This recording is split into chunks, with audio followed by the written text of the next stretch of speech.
Very much. Mr. Brooks. Member Cantwell and members of the committee, thank you for the opportunity to testify before you today. After 35 years in aviation and 15 years working exclusively in unmanned systems, it seems a bit strange to be classified as a new entrant. But one of the amazing things about this technology is that it is ever innovative, ever evolving, and always new. It is also, I'm very glad to share with you today, rapidly maturing. Over these past 15 years, I've been blessed with an amazingly broad and diverse experience in unmanned systems. I've had the privilege of leading incredibly talented people in America's armed forces, in commercial industry, and at 2 of the nation's top universities for unmanned systems research. I've spent 2 years embedded in the FAA, and I've seen firsthand the challenges that our regulators face in deciding how safe is safe enough. But most of all, I've seen what works, and just as importantly, what does not.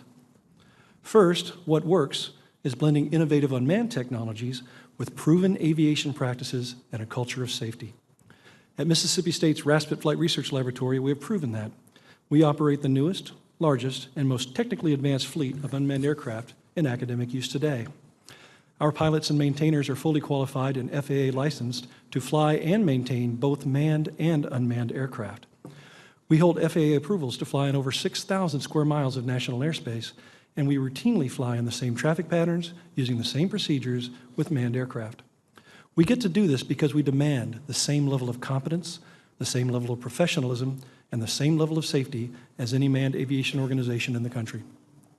Second, what works are government and academic partnerships. At Raspet Flight Research Laboratory, we lead the Department of Homeland Security's Common UAS Test Site, an expansive facility where we evaluate both established and emerging unmanned technologies to better support the brave and talented people who patrol our coasts, protect our borders, and respond to our national emergencies.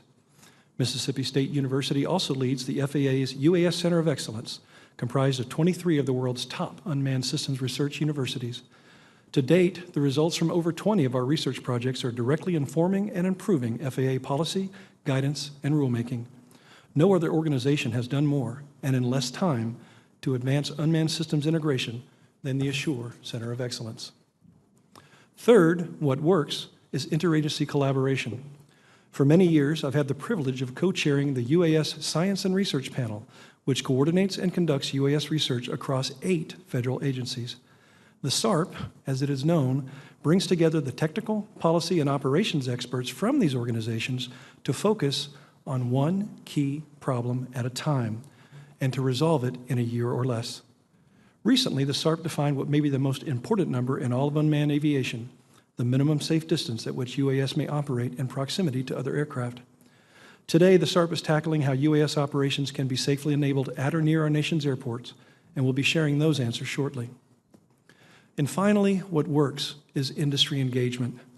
Both the Assure UAS Center of Excellence and the SARP routinely collaborate with industry to exchange ideas, explore emerging technologies, and to ensure that our research results are relevant and current.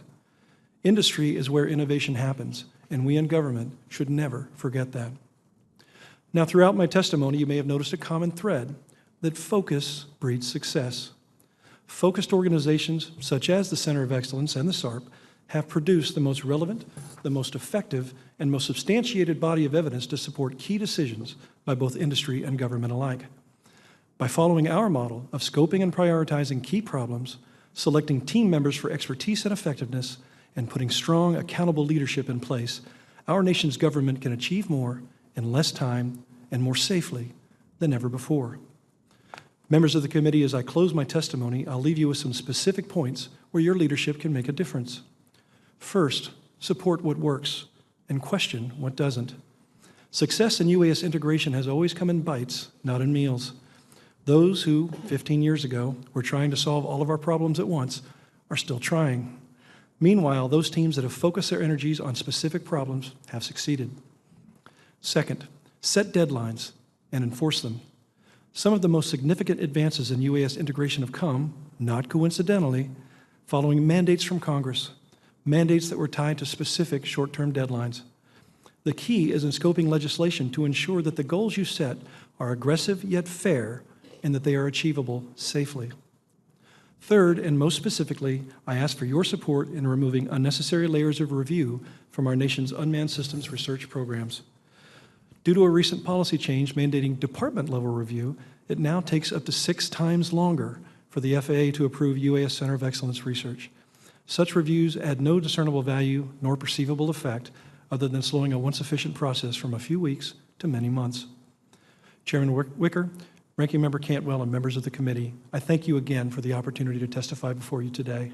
Should you need further details on these or other unmanned systems issues, Mississippi State University and the Raspet Flight Research Laboratory stand ready to support you.